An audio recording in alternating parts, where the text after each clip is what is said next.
Hello everyone and welcome to another Rangers Review special. We're going to delve into Lyall Cameron, not literally of course, but we're going to get a bit of an insight into how he has got on at Dundee Park. A lot of people intrigued to see if he can cut it at Rangers. It brings me great joy to say that we're joined by Ethan from the Dundee Park Choir. You will have seen over on Twitter or X, whatever you like to call it. Ethan, thank you for coming on.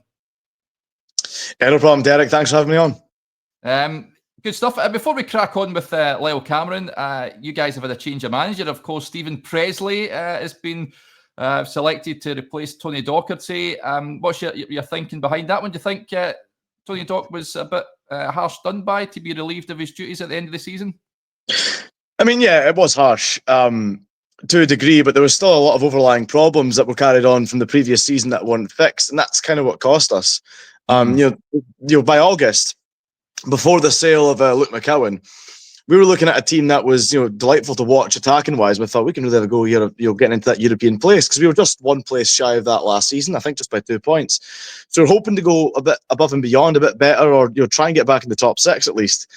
And by February it was pretty much all dead in the water. Even though in the middle of January, when we actually played Celtic and Rangers back to back. We drew twice in the span of 5 days. Rangers was the 1-1 game at Dens. I'm trying to remember who actually scored for Rangers that day. I know it was Adewumi for Dundee. And then with the 3-3 draw against Celtic. And at that point, we were only 1 point off the top six. Then, like I said, then by February, just a month later, we kind of knew that was the top six already kind of done and buried with. So, yeah, definitely. I was expecting Tony to get another year. But as we say, there's been a massive shake-up and a very intriguing one. And maybe something for Rangers fans to keep their eyes on with the 49ers doing the takeover, of course, because it's an American now with like the head coach as opposed to the traditional football manager. And I think, if I'm not mistaken, only Hibs and Hearts have ventured in that in Scottish football so far. So yeah, definitely one to watch, certainly. And with Pressley, either we know exactly what we're going to get, and everyone will be saying "I told you so" by Christmas, or it's going to be one of the shock stories of the season. No other way about it. It's going to be one of the two. Either very good or very bad.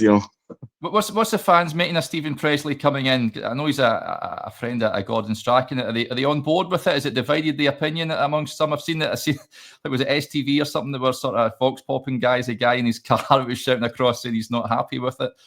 What do you make of it, Ethan? Yeah, the Dakia D, I think is what they're calling him. Well, in terms of what I've seen in reaction-wise, it's easily the most negative I've ever seen a reception for a manager get, and I think it's purely down to the fact some people are trying to make out this because he played for United in the 90s. I think it's purely down to the fact that with Docherty being moved on, the emphasis with that departure was that the club were refusing to reward mediocrity and trying to show ambition that they want to go a level beyond. So when you think, right, who's going to be that man to take us to the next level, you wouldn't expect it to be a guy that's had a managerial hiatus for 6 years. We were expecting, I think, a bit more of a heavy hitter name. And Pressley's record in management ever since Coventry. Now, you're talking a good 10 years ago as well, by the way, ever since Coventry, because I think he was sacked in 2015. It's been a very rough ride. Things didn't go very well at Fleetwood. They absolutely did not go well in Carlisle United. I think he had a spell in Cyprus as well. But the last time he was in Scotland was very productive with Falkirk. He actually did a great job with Coventry initially. They gave him a 4-year contract extension, I think, after his second season in charge. And it's not as if he's been doing nothing as well. He's been at Brentford with player development, integrating young players into the Brentford first team, and highly rated there as well. And that's a big thing for Dundee. We've got a lot of Lyall Cameron wasn't our only youth asset. We've got more coming through the works. So that was always going to be a big box to tick with someone with a proven track record of player development. So I can see this working out. I can genuinely see this working out based on this model. I think if Pressley was the out-and-out manager, then yeah, I think there'd be some more red flags raised on my part. But the fact that his job will surely just kind of be focusing on the team, the tactics, and the results, and he's got this kind of support around him. Gordon Strachan having a firmer grasp on first-team affairs. That kind of director of football model where they'll actually watch the squad, they'll watch the contracts, they'll bring the players in, and we've got David Longwell, of course, to have a bit more of a focus on player development specifically.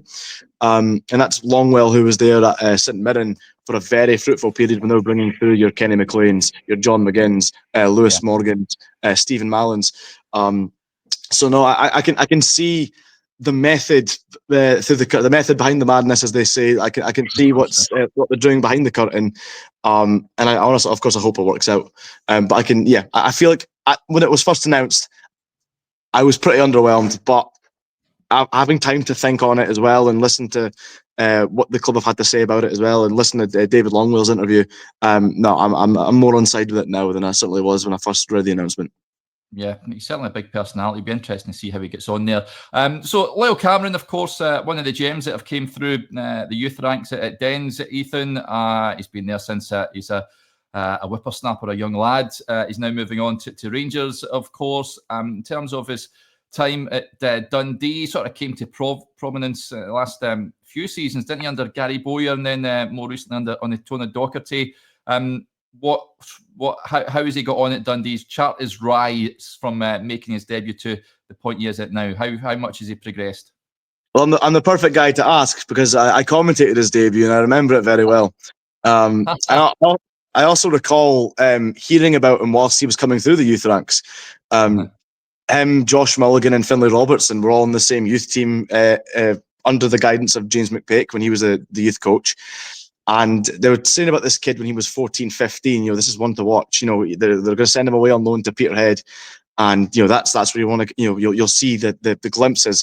And surely enough, we kind of saw the odd goal here, the 20 yards out, top corner, can really curl one. And we thought, we hear a lot about this kid having a lot of talent. The youth team were going into cup finals in Hampton and such. And it was always Lyall Cameron was the most prominent name that we'd be hearing about. Although Finlay Robertson, I think, initially stole the show because he broke out to the scene first, I think about 15. But Lyall's name was always there somewhere in the background. And then come that debut, it was in the League Cup against Wraith Rovers. Didn't have an awful lot of time, but it was just kind of to get just to kind of get that box ticked, integrate him with the first team. In terms of his spells on loan, I think if anyone that listens to Open Goal, Simon Ferry always quite spoke highly of him. And what really reflects through across those loan spells and his time at Dundee is his attitude. I know firsthand that he doesn't drink. That he is just for such a young man as well. He is just an absolute top professional, and he speaks very well too. So from that alone, that's little things like that. I do believe come a long way, and he's the kind as well that he doesn't go hiding either. So when he kind of first got his first start with the club, he was chucked in the deep end for a midweek game away to Dunfermline, and there's some arguments. I thought he played in midfield, but there's some people that argue that he actually played as a wing back. What was certain though was he had a bit of a stinker. He gave the ball away to Kevin Nisbet. Nisbet runs 40 yards and scores, and that really shattered his confidence. And we didn't see Lyall Cameron for a long time after that. And it wasn't really until Gary Bowyer, when Dundee were relegated following if you remember when Mark McGee came in to try and keep the club up, and we got relegated in the Championship. Gary Bowyer comes in, and I think he's told, we've got these prospects, they need to be used. And he only really seemed to take to Josh Mulligan initially. Lyall got his chance through the League Cup, and it was his competition. He would score in every game. Scored an excellent goal. Like I can recall commentating against Hamilton, just a lovely first touch, take it on the defender, and then ping it in the top corner. And that was quite clear. Was Lyall Cameron had technical ability and good output. It was more about, can he surface the physicality? Can he surface the movement in first team football? And he quickly did adapt to that. That season, he didn't really break out into the first team properly until autumn. We're talking late October, early November. And by the end of the season, he was our top goal scorer in all competitions. He won a record of Player of the Year, Players Player of the Year, and Young Player of the Year. That's a hat trick that's never been seen before at Dundee. And I think it was one of the players at the time, Luke Hannon, was describing him as the Scottish Gundogan, just for how box to box he was, how he can control and dictate. And you could tell he was a player that was quite inventive at this point as well. He scores some excellent finishes, but the one for me that kind of sums him up was a game away to Inverness, where the ball's kind of dropped in front of him pretty awkwardly, and he's at an angle, and he's actually opted to align his back to to like almost like if you got a protractor out, you could probably see like about a 45-degree angle in order to connect it with his back heel, and he's back heeled it into the bottom corner. And it's left everyone kind of stunned. No one had kind of seen it coming. Goalkeeper forced the route to the spot, and we go 1-0 up. He's only away in celebration. I just remember thinking that there's not another player in the park that would have not only thought to do that but to pull it off. So that's kind of where it all got going well for Lyall. The Premiership has done him a world of good because he could have left at that point then and there, but he signed the 2-year extension. I think Hearts were sniffing about him. I mean, rightly so, but you could tell he needed consistent exposure to the Premiership level to see how he'd cope. And he was very, very well complimented. That midfield three of Lyall Cameron, Luke McCowan, and Mo Silla. It was like you couldn't have had it any easier, really. Luke McCowan, much more box to box, so that gave Lyall, I think, more of a creative freedom than once McCowan departed this season. A lot more of the toll was on Lyall, and I think at the point when he'd signed the pre-contract with Rangers, there was a lot of questions being asked about him, a lot of doubts over his commitment. You get that when players sign pre-contracts. But he said, particularly at the point of signing the pre-contract, he did find it difficult because he was under a lot more scrutiny. It felt like every touch he took was under a bit more pressure suddenly. And after a bit of a rough wave, it didn't help him that the team at this point weren't particularly doing well. But after that rough wave, he did see it out, and he was probably our best player going into the split. I think he scored about 4 goals. 2 against Kilmarnock, 2 on his sign-off against St Johnstone, and he was very honest about that. He said that he did feel his confidence was a little bit dented, but he was just determined to kind of see it through, and that speaks a lot about Lyall. He's not shy to admit that, and you could tell as well. He was absolutely up for the fight. That's if you want to talk about the criticism that I could give to Lyall Cameron, the easy one, right? The easiest one in the world because he's like 4 foot tall is the physicality element. Yeah. But look, when Dundee beat Dundee United at Tannadice at the most recent Dundee derby, that wasn't a problem for him at all. That's that's a game that you're demanded to be more competitive, and he was up for every single ball. He fought so hard and well, won his fair share. He does get stuck in when he's locked in. He does get stuck in, and I remember being very impressed, thinking you watch him, thinking that is someone that is without a doubt that's 100% for the badge. So I think that's what you can look forward to, is if you can get Lyall Cameron in that state of mind for every game, you've got yourselves a joy to watch at Ibrox, because as I said earlier, the confidence dented, he would be subject to being a little bit anonymous across a few games, and everyone was kind of thinking, well, you won't get away with that at Rangers. You can maybe get away with that at Dens Park, but you won't get away with that at Rangers. So it's now a question, but like I say, he's definitely got the character and the mentality to challenge himself at Rangers and to break into that first team and to do well, I think. But it's a question that has to be raised nonetheless. So I think that's probably the best summary I could. That was very insightful, Ethan. I've seen some suggesting that I've watched him and I've watched Scott Arfield, that he's almost like a mini, a version of Scott Arfield, if you like, when he was coming through, that those sort of late runs into the box, latching onto things. Is that a fair assessment, do you reckon? Is he someone that at times his runs well into the penalty area? Obviously scores, it gets his name on the score sheet now and again as well. Yeah, I think that's very fair, actually. I think that's probably closer to what I was going to say, because Gary Bowyer managed Barry Bannon. And that was and that was the one I was going to list off as well. He was compared to Barry Bannon. I could see that, but no, Arfield probably is a more of a objectively closer profile to Lyall Cameron. And there's no question about his output. He's a great striker of the ball. He's very progressive with his passing. Not shy to try the more inventive, creative switches. It's just going to have to be a case that if he does go through another kind of spell, backing himself to fight off the end of that and to break through the team. It will be a hard team to break into, and what was quite, what I think will be comforting for him is he's already got someone who's on the same boat as him in the form of Conor Barron, the sort of young Scottish profile, without technically gifted.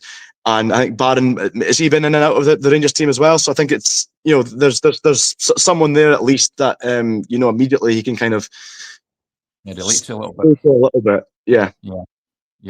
Interesting. Of course, you mentioned there, you touched on his mentality after that announcement came that he was signing the pre-contract. Never easy for players, I guess, when they sign that and they play for the club before joining the club they've agreed to sign for. But it was unfortunate, I guess. I reckon he was unavailable for those matches against Rangers. I think he was injured, wasn't he, with the two meetings with Rangers, although it's probably a good thing. You'd have probably inflicted a bit of damage. But we've seen with Luke McCowan, as you touched on there, Ethan, I think he's certainly cemented himself in that Celtic side as a bit of a step up. No disrespect to Dundee, to a team like Rangers.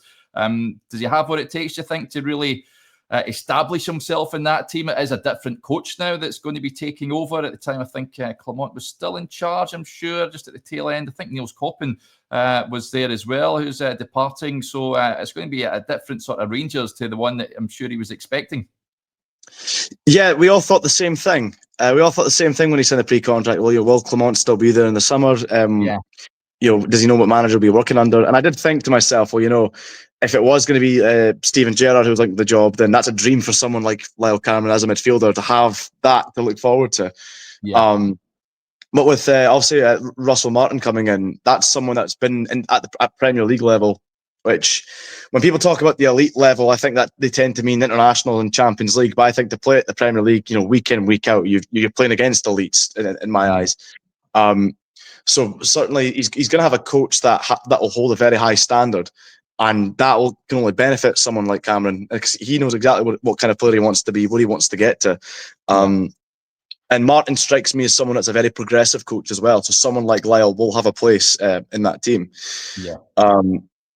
And does he? And I just think to myself, will he complement what's already there? Does he add something that's missing? And I would like to think so. From what I know of Rangers, I think a bit of a creative outlet that has a habit of getting in the box and scoring a few goals from midfield.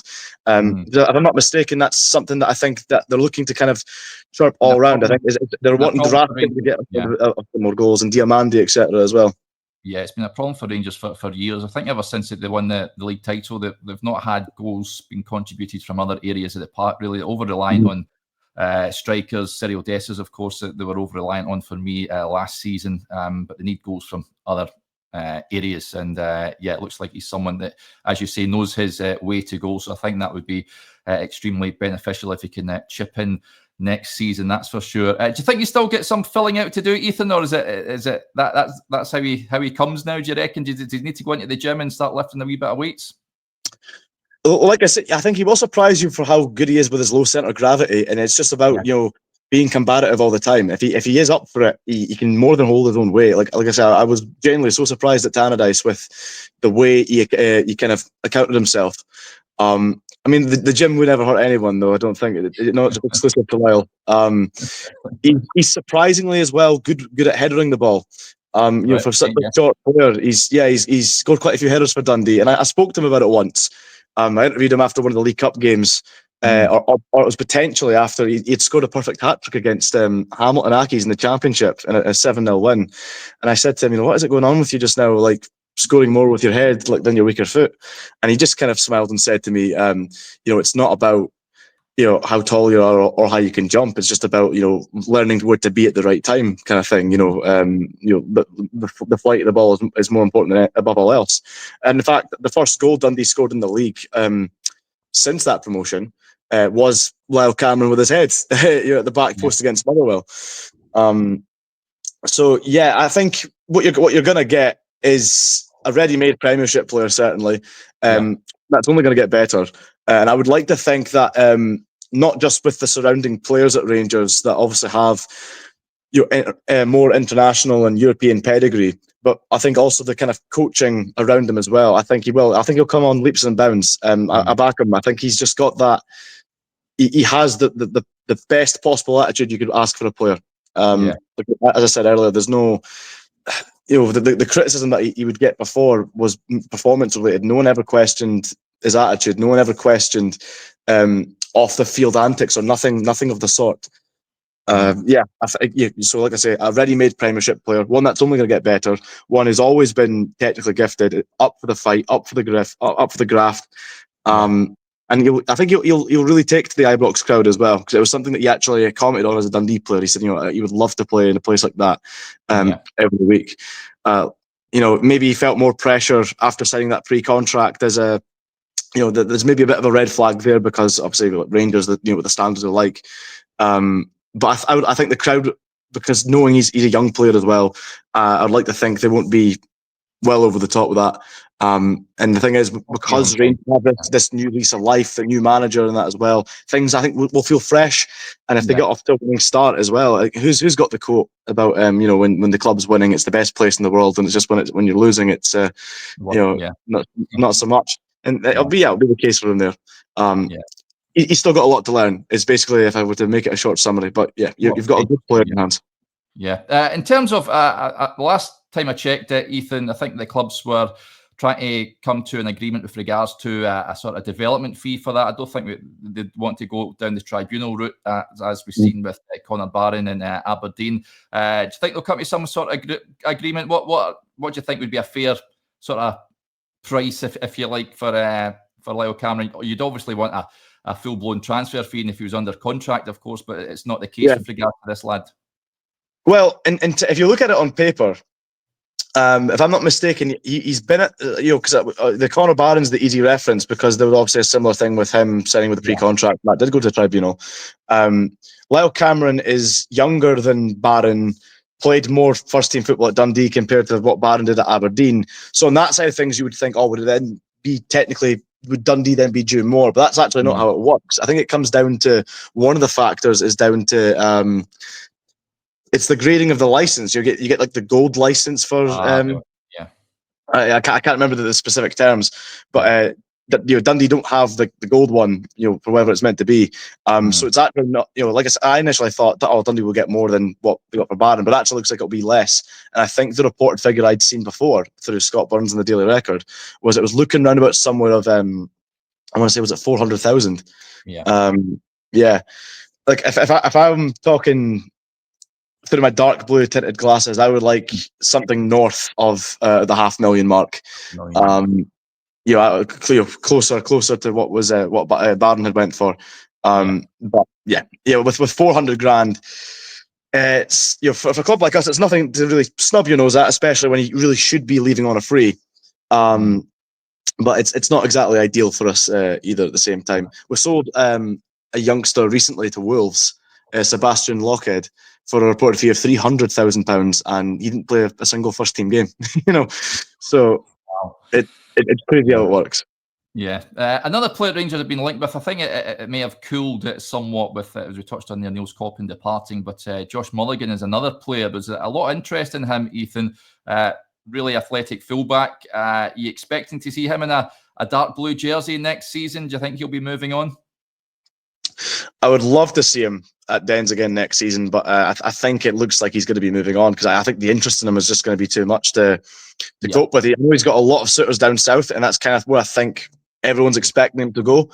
But he's very versatile. He's more than just a fullback. He can play in midfield. He's great at box to box. He can even play as a winger. He's arguably got the higher ceiling than Lyall, but one thing that kind of lets him down, I wouldn't say it's necessarily decision making, but if he had polished his finishing, then he'd have been, he'd left Dundee a very long time ago. In terms of Josh Mulligan, he's one of those that once he gets the ball, he can glide past four players, but once he's in the box, it's like, all right, what happened next? Where's the output? Whereas Lyall's probably the opposite. You wouldn't expect Lyall to take the ball and skin four people. You expect him to kind of make a shadow run in behind, receive the ball in the box, and he'll finish his dinner. But yeah, it's quite interesting to have these players with kind of like polar opposite strengths and weaknesses play side by side every week. But Josh is a good, and it's no wonder that Rangers will be looking at him as well, because again, that's something that if you brought him in and you simply coached that that finishing aspect into him, and you get him in that, I think his best role personally is as the 8 in midfield. The sky's the limit. I think he's, like I say, that's a superstar in the making.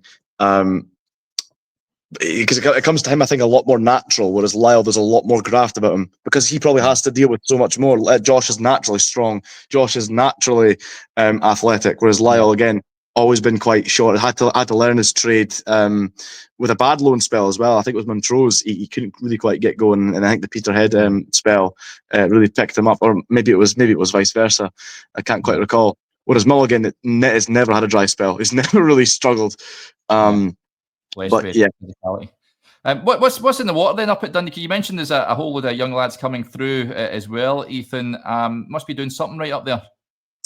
Yeah, well, I think you can trace it back to a few things. The main thing was it's been sort of the main philosophy ever since we had the American takeover back in 2013. They very much wanted the club to be a proper representation of the city, to have a strong youth academy. Because I think that's the dream for any football fan, is to see a starting 11 of players from the area. So yeah, we got lucky, I think, in the sense that we had this lot come through all at the same time. James McPake, of course, played a massive role in developing them across the under-20s and whatnot. But when Gordon Strachan got the technical director role, that his main job was to oversee the structure of the youth academy. Stephen Wright, who I think we got from Rangers as well, played a massive role in making sure that structure's set right, that players have got a clear pathway into the first team. And yeah, there's more. There's definitely more to come in terms of natural youth academy products, and not young players that we sign elsewhere. Luke Graham's kind of the next one to look at, a centre half that's been at Dundee, I think, is for years and years and years. You had him on loan to Montrose and Lochie United. We're vastly impressed there. He was on loan at Falkirk last season as they won the championship, and he just seemed to absolutely stroll it. A couple of games for us in the Premiership, one of which was away to McDermott Park. We beat St Johnstone 3-1, and he was my man of the match. He was absolutely superb in a time where Dundee were actually really struggling defensively too. So naturally, we sent him away back on loan after that. But yeah, he's the next one to watch. At 16, he had scouts from Arsenal and everything. Having a look at him, and that doesn't happen out of nothing.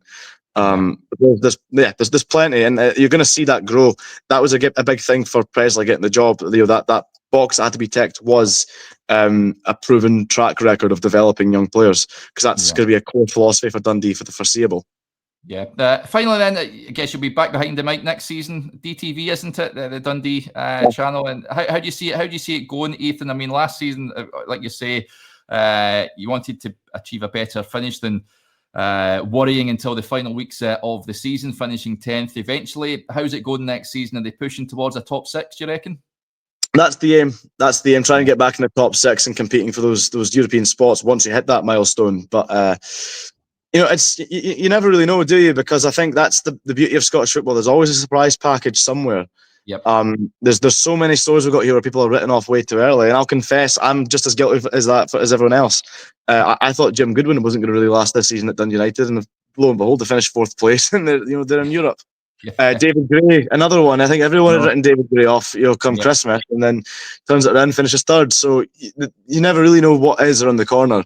From what we kind of hear as the fans, is that this is a framework set up to kind of take a massive weight off the head coach's shoulders, not the manager, the head coach's shoulders, just to focus on the team. And what's surrounding him is that they're really having to go at it, I think, in the transfer market. We're yet to see anyone come to the door. There's some promising reports and rumours and whatnot, and I know we're reported to be in for Ross County striker Ronan Hale, and the idea of having Ronan Hale and Simon Murray up top together is actually that will get bums on seats, I think. So yeah, it's still very much in the air. A lot have already written Presley off. The majority are willing to back him and give him a chance, because at the end of the day, he is the Dundee head coach. But as for how it will go, your guess is just as good as mine. As I said before, either by Christmas it'll be a big fat "I told you so" from the fans, or it will be like, well, we did not see this coming. And may I add, no one called for Tony Docherty to get the job initially. No one expected him to get the job initially. In that first season, it sure worked a treat. So maybe it'll be more the same. Yeah, it'd be intriguing to see how you boys get on. But it's been great having you on, Ethan. Thank you very much for giving us some insight into Lyall Cameron. I really appreciate it. Yeah, no worries, Derek. Thanks for having me on. Always a pleasure. There you go, folks. A bit of insight into Rangers' new midfielder. So hopefully you enjoyed that. And we'll speak to you again soon. Bye for now.